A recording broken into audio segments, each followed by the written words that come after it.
Hello, everyone, and welcome to Bookercast, the podcast where books come to life. And I'm so excited to dive into another amazing story with all of you. Whether you're a bookworm or just love a good story, this is the place for you.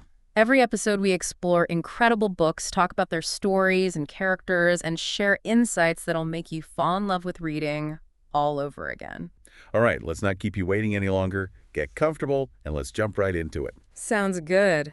Okay, so have you ever, sat around and just, pondered the universe? Oh, all the time. Right. Life and, what it all means. Yeah. We're going to be taking a deep dive into Sean Carroll's book, The Big Picture. Yeah. It tackles those big questions through the lens of, science and philosophy. Right. And if you're thinking, oh, I need a PhD to understand this, Yeah. not at all. Yeah. Not with us guiding you through it. Carroll is a physicist, Yeah. but also, a really great storyteller. He really is. That's what makes it so approachable, you know? Yeah. He manages to break down, incredibly complex ideas Yeah. into something that, we can all grasp, He even compares the universe to something as simple as a cup of coffee. I am intrigued. Right. Okay, so what are some of the key takeaways that we're going to uncover in this deep dive? I think by the end of this, you'll understand Carroll's core ideas about naturalism, entropy, and the surprising ways that complexity pops up in the universe. Yeah. Get ready for some, mind-bending stuff, like the story of a Dutch nurse who was wrongly convicted because of misunderstood statistics, and the concept of fitness landscapes, which show how creative evolution actually is. I mean, it really does sound like we're in for a wild ride. Yeah. Let's start with the foundation of Carroll's thinking. Okay. This idea of naturalism. Mm-hmm. What exactly does he mean by that? It really just boils down to this idea that there's only one world, Okay. the natural world, and everything in it operates according to laws that we can discover through science. So there's no supernatural realms. Okay. There's no predetermined cosmic plan. Got it. This might seem simple, but it has huge implications for how we understand, Yeah. well, everything. Okay, but so does that mean that everything is just cold, hard facts? Where do things like beauty and meaning fit in if it's all just particles and forces? That's where Carroll's poetic naturalism comes in, I think. He's not saying that we should only talk about atoms and quarks, Yeah. We need different ways of talking, different levels of description, depending on what we're examining. So we can talk about, life and consciousness, even if ultimately Yes. they're just, complex arrangements of matter. Exactly. Those concepts are useful Yeah. for understanding the world at different levels of complexity. Got it. It's like we can talk about a ship, even though fundamentally it's just a bunch of atoms arranged in a specific way. Right. Right? So, Okay, so poetic naturalism helps bridge the gap between the scientific explanations and our everyday experience. yes. And so we don't have to choose between this cold universe Yeah. and, the richness of our own lives. Right, exactly. Okay. And that brings us to another key concept, entropy. Yeah. Now, people often think of entropy as just disorder, but it's so much more than that. Yeah. Entropy is about systems moving from order to disorder. And this movement is actually what drives the arrow of time Okay. and allows complexity to emerge. Wait, hold on. Entropy creates complexity. Yeah. That seems so counterintuitive. Isn't disorder the opposite of complexity? It's not as straightforward as you might think. Okay. Think about that cup of coffee that Carroll mentions. Okay. Freshly poured, you've got separate layers of coffee and cream. Yeah. A state of low entropy. Okay. As they mix, entropy increases, but for a while you see those swirling patterns. Oh, wait. That's complexity born from the process of things becoming more uniform Got it. over time. Okay, so the universe's journey from this, concentrated energy of the Big Bang Right. to, an eventual cold, Right. homogeneous state. Yeah. That's what fuels, the creation of stars, Yeah. planets, life. Uh-huh. Exactly. It's this constant increase in entropy that powers the processes that allow complex structures to arise, even temporarily. Wow. We see it everywhere. From the patterns in swirling cream to the formation of galaxies. Entropy isn't just about things falling apart. Yes. It's what makes life possible in the first place. Yeah. That's an aha moment. I know, right? Okay. It's pretty cool. And speaking of life, Carroll looks at its origins from a purely naturalistic perspective. Yes. He says that life thrives by liberating free energy. Right. A process that,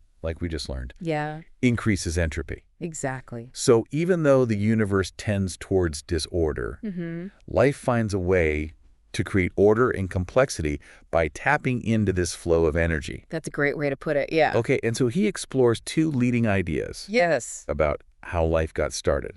Metabolism first and replication first. Yes. So metabolism first, I'm guessing, refers to chemical reactions using energy from sources like those hydrothermal vents. Yes, those deep sea geysers spewing out heat and Yeah. Right. This flow creates an imbalance, a disequilibrium. Yeah. That early life forms could exploit for energy. That's wild. Yeah. Okay, and then replication first, this would be the idea of self-replicating molecules. Yes. Like RNA.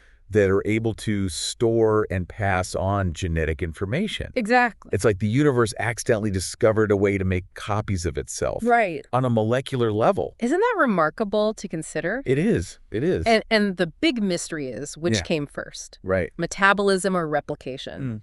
We still don't know for sure. Wow. But both are essential for life as we know it. It makes you wonder, if life arises to solve free energy problems, could it exist in like wildly different forms on other planets? Right. I mean, could these sci-fi concepts like sentient gas clouds or life on a neutron star actually be possible? I mean, that's a question that Carroll dives into, and it really opens up the possibilities for life beyond Earth. But let's bring it back down to Earth for a moment and talk about how life evolved. Into the incredible diversity we see today. That's where natural selection comes in, right? It's like this blind but powerful process where tiny changes can lead to incredible adaptations over time. It's true. I'm always amazed by how something as seemingly random as mutations can lead to such complex and well-adapted organisms. It really is a truly beautiful process, you know. And while it is fundamentally blind, we often see, you know, wants and purposes in living beings. Right. You know, a bird building a nest, a cheetah chasing prey. It's hard not to see intention there. Right, right. Oh. So how does Carroll reconcile that with the idea of natural selection as a blind process? Right. Does he believe those desires are somehow like built into the fabric of the universe? That's where things get really interesting, I think. You know, he suggests that those wants and purposes are just useful ways of talking about behavior at higher levels of complexity. And, you know, it's like saying a robot wants to collect cans. Right. Even if it's just following a program. Yeah. Those desires might not be fundamental to physics, but they help us understand behavior. Got it. So we can use these concepts even if they're not written into the laws of physics. Right. It's all about finding that right level of description. Exactly. Okay. Yeah. That leads us to perhaps the most remarkable outcome of evolution. Yes. Consciousness. Oh, yeah. I mean, we've gone from single-celled organisms to beings capable of pondering their own existence. Right. But how can subjective experience arise from physical matter? Right. That's the classic hard problem of consciousness, isn't it? It is. It is. And Carroll doesn't claim to have all the answers. Okay. But he suggests that there's no need to abandon naturalism. Yeah. He believes consciousness is likely an emergent phenomenon, just like life itself. Okay. Arising from the complex interplay of physical processes in the brain. So instead of thinking of consciousness as like a separate thing, we should see it as a natural outcome of the brain's complexity. Right, right. It's like how the wetness of water isn't a property of individual water molecules, but arises from how they interact as a whole. That's a great analogy. Yeah. Yeah. And who knows, maybe someday we will understand subjective experience as clearly as we understand gravity. Yeah. But even if we can't fully explain consciousness, Carroll argues that we can still find meaning in a universe governed by impersonal laws. Okay.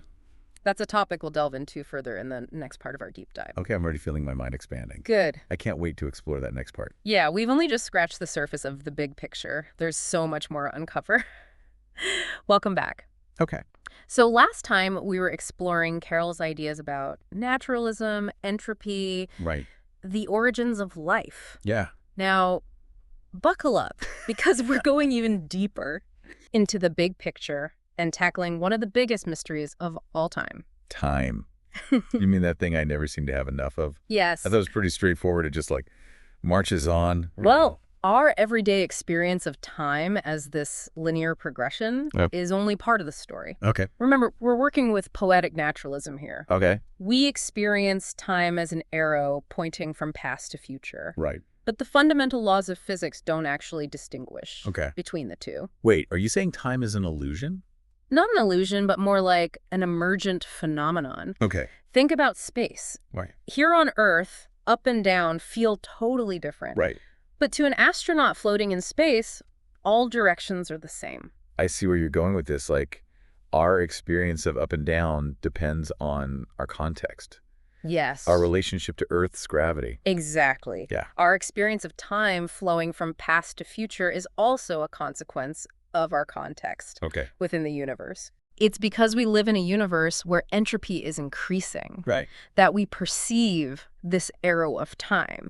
So that's where that cup of coffee comes back in. The cream mixes in. Yes. But it never unmixes a one-way street. Exactly. That's entropy in action. Okay. And it's the reason we remember yesterday but not tomorrow. Okay. Why broken eggs don't reassemble themselves. Right. Causality-etitions always precedes effect in our experience. Okay. Because entropy always increases. So time, as we experience it, is a product of entropy. That's one way to put it. That's a pretty wild thought. Yeah. It makes you wonder about causality, free will. All those big questions. Yeah. Carroll doesn't shy away from those questions. Okay. And he also dives into another mind-bending concept. Okay. The many worlds interpretation. The idea that there are countless parallel universes out there. Wait, isn't that just science fiction? It sounds like sci-fi, but it's a serious interpretation of quantum mechanics. One of the most successful scientific theories we have, it starts with the idea that at the quantum level, particles exist in these blurry states of superposition, meaning they can be in multiple states at once. Right, like Schrodinger's cat, both alive and dead until we open the box. Yes, exactly. But I always found that one more confusing than enlightening. It is a head-scratcher. Yeah. The many-worlds interpretation takes this superposition and says that every time a quantum measurement is made, the universe splits, creating separate branches where each possible outcome actually happens. So there's a universe out there where I chose a different career path. Maybe. Maybe one where I stuck with that band I had in college. It's possible. Infinite versions of me, each living out different possibilities. Right. I'm not sure if I find that comforting or terrifying. It's certainly a radical idea. But Carroll argues it's the simplest way to understand quantum mechanics. Okay. It takes the math at face value without adding any extra assumptions. Okay, but infinite universes. Doesn't that seem a bit excessive? Even for a poetic naturalist. Well, the key is that these other universes aren't places we can visit. Okay. They exist alongside our own, branching off constantly, each with its own unique history. Okay, so it's not like there's a me out there that I can have lunch with. Not exactly. Oh. But it does raise an interesting question about meaning. Okay. If every choice creates a new universe, do our decisions even matter? It kind of feels like it undermines the whole idea of free will, the significance of our choices. Carroll actually argues that the many worlds interpretation enhances the meaning of our lives. Hold on. How does that work? Okay, think of it this way. In each of those branching universes, there's a version of you experiencing the consequences of those choices. Right. Every decision you make shapes the reality of that particular branch. Okay. It's like your actions have an infinite ripple effect across the multiverse. So instead of being overwhelmed by infinite possibilities, we should be empowered by the fact that our choices create real differences, even if those differences play out in universes we may never see. You got it. That's a great way to look at it. Yeah, it's a testament to Carroll's ability to take these mind-bending ideas and find insights that are both intellectually stimulating and relevant to our lives. It's a lot to process, but it definitely makes you think about the impact of our choices. Yeah. Okay, before my brain completely melts down, let's shift gears a bit. Okay. Carroll also tackles this age-old mind-body problem. Yes. Is the mind separate from the body? Right. Or are they inextricably linked?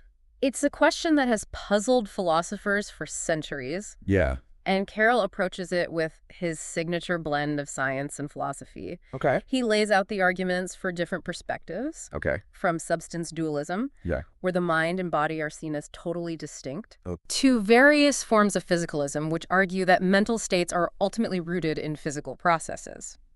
So is he team mind and body are separate? Well, Or it's all just physical stuff? He doesn't take sides, Okay. but carefully examines the evidence. Okay. He walks us through the incredible complexity of the brain Yeah. and acknowledges that thoughts and feelings seem very different from the physical world. Right. But he ultimately argues that the most straightforward and scientifically sound explanation is that the mind is what the brain does. So no ethereal souls floating around. It's all happening right here in this 3-pound universe inside our skulls. That's Carroll's conclusion. Okay. And he makes a compelling case for it. Okay. Every time we've looked for evidence of a mind existing independently of the brain, we've come up empty. Right. And we've made incredible progress in understanding how specific brain regions are responsible for different mental functions.